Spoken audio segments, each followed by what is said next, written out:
எல்லாத்துக்கும் தெரியும். இது பழைய முறை ஜாதகம். இப்போ லக்னத்துல செவ்வான்பம். ஒரு தொழில் வரும் பொழுது எது ஈஸியா இருக்கோ இல்லை எது நல்லா இருக்கோ நம்ம அதுக்கு சாதகமாக இந்த ஜாதகத்தை சொல்லலாம் பாரம்பரியத்துல. எடுத்துக்காட்டுக்கு மனைவி ஸ்தானம் நல்லா இருக்குன்னு வச்சுக்கிறீங்களேன். மனைவி ஸ்தானம் நல்லா இருந்தா லக்னத்துக்கு 11ல சுக்கிரன் உட்கார்ந்து இருக்குல்லங்க. இப்ப நல்லா தானங்க இருக்கும், திருப்திகரமா தானங்க இருக்கும் அப்படின்னு ஒரு பலன் சொல்லலாம். இன்னொரு பலன் என்ன சொல்லலாம்? மனைவிக்கும் எனக்கு சரியா வர மாட்டேங்குதுங்க, கடுமையான சண்டை சச்சரவு வருதுங்க, வாக்குவாதம் வருதுன்னா அது எப்படி சார் வரும்? பகை வீடாகிய சந்திரன் வீட்டுல போய் உட்கார்ந்துருக்கு, சுக்கிரனுக்கும் சந்திரனுக்கும் எப்படி சார் ஆகும்? அது கண்டிப்பா வராது சார், சுத்தமா ஆகாது. அப்படிங்கிறத பலனை அப்படியே மாத்தலாம்.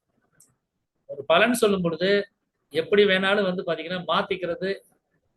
அதனாலதான் அந்த இதுல சாதகம்னு சொன்னாங்க. தனக்கு சாதகமாக ஜோதிடருக்கு சாதகமாக சொல்றது ஜோதிடம் இல்லை. ஏன்னா என்ன சொல்றோம், ராசியில ஒண்ணு நவாம்சல ஒண்ணு, நவாம்சத்துல இப்படி இருக்கிறதுனால இப்படி இருக்கலாம் அப்படிங்கிறது ஜோதிடம் இல்லை. ஒரு ஜோதிடத்தை பொறுத்தளவுல எல்லாருமே கரெக்டா அதை ஃபாலோ பண்ண மாட்டாங்க, எனக்கு அது தெரியும். ஆனா இயல்பா ஜோதிடருக்கு முக்கிய கடமை என்னன்னா வர்றவங்களுக்கு உங்களை பற்றிய நம்பிக்கையை கொடுக்கணும். வர்றவங்களுக்கு முதல்ல உங்களை பற்றிய நம்பிக்கை கொடுக்கணும். நம்ம சரியான இடத்துக்கு வந்திருக்கோம் அப்படிங்கிற ஒரு நம்பிக்கை கொடுக்கணும். நம்மகிட்ட வந்ததுக்கு பின்னாடி அவர் வேற ஒரு பக்கம் போனாருன்னா நீங்க சரியான நம்பிக்கையை கொடுக்கலன்னு அர்த்தம். இல்லைங்க, அங்கே ஒரு விளம்பரம் பார்த்தேங்க, அது நல்லா இருக்குன்ட்டு அங்கே போய் பார்த்தேன் சார், இங்கே யூடியூப்ல ஒன்று பார்த்தேன் சார், அங்கே போனால் நல்லா இருக்குன்னு அதை பார்த்தேன் சார் அப்படின்னா நீங்க சரியான முறையில் அவருக்கு பலன் சொல்லலைன்னு அர்த்தம். அப்ப எப்போதுமே என்னன்னா இந்த கட்டங்கள் சொல்லும்போது கூட பாத்தீங்கன்னா ஒரு ஜாதகருக்கு எதெல்லாம் பெட்ரு அப்படிங்கிறத பொதுவா சொல்றது வேற. காலச்சக்கரத்துல 5ஆம் வீட்டுல குருவும் சந்திரன் இருக்கு, அதனால குரு சந்திர யோகம் இருக்கு அப்படின்னு சொல்றதும், அதே இடத்துல வந்து பாத்தீங்கன்னா சந்திரனு ராகு சேர்ந்திருக்கனால ராகு சேரக்கூடாதுங்க, ராகு சேரதுன்னா சரி அது நல்லது இல்லைங்க அப்படின்னு சொல்றதும், ராகுவை பொறுத்தவரை வந்து பாத்தீங்கன்னா எல்லாரோடையும் ஒத்து போகுங்க, அதுல பர்டிகுலரா குருவோட ரொம்ப ராசியா இருப்பாருங்க அப்படின்னு சொல்றது பொதுவான பலன். ஒரு சம்பவங்கிறது எப்ப நடக்கும், எந்த காலகட்டங்கள்ல நடக்கும். இந்த குரு வந்து ஒரு ஜாதகருக்கு எந்த மாதிரி பலனை கொடுக்குறாரு, சந்திரன் எந்த மாதிரி பலனை கொடுக்குறாரு, ராகு எந்த மாதிரி பலனை கொடுக்குறாரு. இந்த புதன் 9 கிரகங்கள்ல நம்ம நேரத்தையே சொன்னது மாதிரி 9 கிரகங்களும் 27 நட்சத்திரங்களை தன்னுள் வச்சிருக்கு. அந்த 27 நட்சத்திரங்கள் மூலமாக அந்த 9 கிரகங்கள் எப்படி நமக்கு பலன் கிடைக்குது. 12 பாவங்கள், இந்த 12 பாவங்கள்ல பாத்தீங்கன்னா நிறைய இடங்கள் பாத்தீங்கன்னா பிளாங்கா இருக்கு. நம்ம பிளாங்கா இருக்கிறதா சொல்றோம்.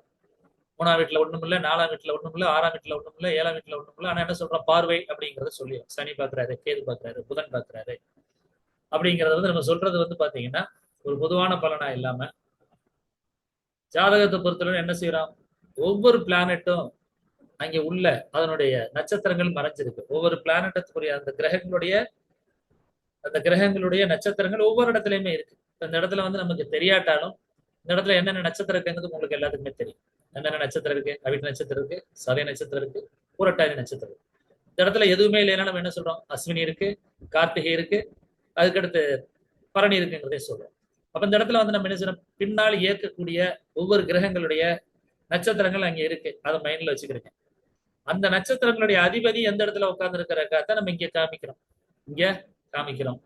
இப்ப எடுத்துக்காட்டுக்கு வந்து பாத்தீங்கன்னா இங்க விசாக வந்தா கூட அதிபதி இங்க உட்கார்ந்துருக்காரு, பூரட்டாதி இங்க இருந்தா கூட இங்க இருக்காரு, புனர்பூசம் இங்க இருந்தா கூட இங்க இருக்கான்னு எதுக்கு சொல்லணும், அதிபதி இங்க இருக்காரு. ஒரு நட்சத்திரத்தினுடைய அதிபதி இங்க இருக்காரு. அதுதான் நம்ம திரும்ப திரும்ப சொல்லுவோம். என்ன சொல்லுவோம், ஒரு நட்சத்திரங்களை பேஸ் பண்ணி ஜோதிடம் சொல்லும் பொழுதுதான் முற்றிலுமாக ஒரு துல்லிய பலனை அடைய முடியும். நாங்க நட்சத்திரங்களை வச்சு எல்லாமே சொல்லணும், நிறைய விளம்பரம் கொடுப்பாங்க, பார்த்துருப்பீங்க. நிறைய பாத்தீங்கன்னா சொல்லுவாங்க உங்களுக்கு இப்ப லக்ன நட்சத்திரங்க, அதாவது எப்படி சொல்றதுன்னா பிறப்பு நட்சத்திரங்க உங்களுக்கு போராடுங்க, அதனால வஞ்சி மரம் நல்லது அப்படின்னு பார்த்துருப்பீங்க. அதுக்கடுத்து நிறைய பழைய முறையில பாத்தீங்கன்னா இந்த பலாசுன்னு ஒரு மரம் இருக்கிறத கூட ரொம்ப பேருக்கு தெரியாது. அதனால என்ன போட்டிருப்பாங்கன்னா பூரத்துக்கு பலாமரம் போட்டிருப்பாங்க, அதே பூராடத்துக்கும் பலாமரம் போட்டிருப்பாங்க, சாரி உத்திராடத்துக்கும் பலாமரம் போட்டிருப்பாங்க. அது மாதிரி நீங்க பூரட்டாதின்னு பார்த்தீங்கன்னா தேமான்னு போட்டிருப்பாங்க. ஒவ்வொரு விஷயங்களும் ஏதோ பொதுவா சொல்றது நம்ம நிறைய பாக்குறோம். இன்னைக்கு என்ன நினைக்கிறாங்கன்னா லேசா புக்க பரட்டுறது, யூடியூப்ல போய் பார்த்தவொடனே நினைக்கிறாங்கன்னா அவங்களாம் அவங்க ஜோதிடர்னு சொல்லி கற்பனை பண்ணிக்கிறாங்க. எனக்கு எல்லாம் தெரியுமா, நீ இந்த ராசி தான் இந்த நட்சத்திரம் தான் சொல்றது. உங்க எல்லாத்துக்குமே தெரியும் ராசி என்பது கிட்டத்தட்ட 80 கோடி பேருக்கானது, நட்சத்திரம் என்பது கிட்டத்தட்ட ஒரு 25 கோடி பேருக்கானது.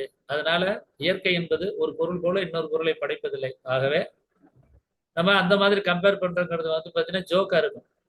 வேணா என்ன சொல்லுவோம், நம்பிக்கை என்பது எல்லாரோடையும் வந்துருச்சு. இப்ப ஜோதிடத்தை பொறுத்தளவுல வந்து ஜாதகங்கிறது ரொம்ப முக்கியம்.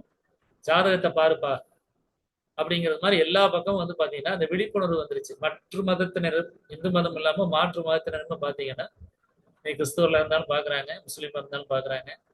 அவங்களுக்கு பெரிய லெவல்ல நம்பிக்கை இல்லாட்டா கூட ஒரு சில பேருடைய அந்த செயல்பாடுகள் சரியா இருக்கிறதுனால என்ன செய்யறாங்கன்னா இறங்கி பார்க்கும் பொழுது சரியா இருக்கும் பொழுது என்ன செய்யறாங்கன்னா அதை ஃபாலோ பண்ண ஆரம்பிக்கிறாங்க. ஆனா இதுவரையும் எனக்கு தெரிஞ்சு பொதுவா என்ன சொல்றோம்னா ஒருத்தருடைய ஜாதகத்துல ஒருத்தருக்கு சில கொடுப்பினை இருக்கும், ஒரு சில கொடுப்பினை இருக்கும். நான் நேற்றையும் கூட நான் ரொம்ப ரொம்ப இது பண்ணேன்னா அவங்களுக்கு இயல்பாகவே கொடுப்பனை நல்லா இருக்கு. இப்போ 4ஆம் வீட்டுல பாத்தீங்கன்னா அந்த பிளானெட்டு சூரியன் உட்கார்ந்துருக்கும்.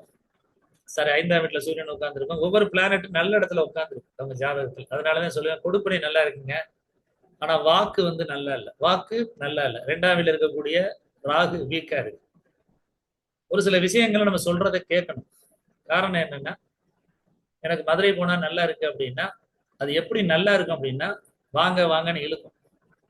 நிறைய பிளானட் அப்படித்தான் இழுக்கும், வாங்க வாங்க அப்படின்னு இழுக்கும். கடைசியில எவ்வளவு ஒரு கஷ்டமான சூழ்நிலையை உருவாக்கும் அப்படிங்கிற பொழுது நீங்க பார்த்தா தான் தெரியும், அனுபவிக்கும் போதுதான் தெரியும்.